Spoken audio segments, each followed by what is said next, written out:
you can also stay with us as we're joined by Jörg Rocholl, financial markets expert and professor at the European School of Management and Technology. So we just heard Greece says it needs more time to get its financial situation sorted. Time is money. How much time do they have? They won't have much time. First of all, they need to refinance their debt. So this means they need to go back to the markets and raise additional funds.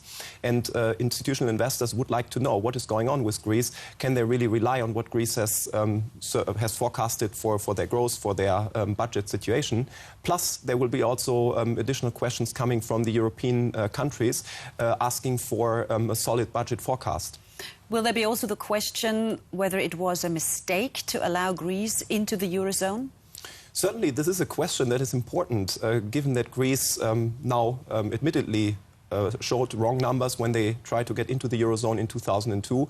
But this is a question that is somehow superfluous to talk about at this point, just because we are in a difficult situation and we have to deal with this situation. Right, we're in the situation, so the question is futile indeed. But the other question is, of course, we've seen it with Iceland. We've seen it can happen that a nation can go bankrupt. What if that happened with Greece too?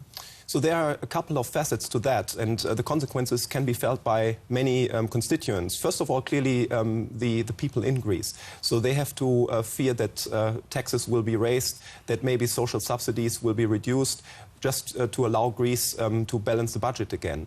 Also, it will have immediate consequences for other countries, just because banks, for example, in Germany or in France, have invested into Greek government debt, and so therefore they may need to write down this debt if it really defaults. Let's have a look how important Greece is for the Eurozone and the Eurozone's GDP, because Greece and Ireland, they don't make the lion's share. They only contribute some 2%. Spain is there with almost 12%, and Germany clearly contributes the most with 27%. So how would it affect the Eurozone if Greece went under?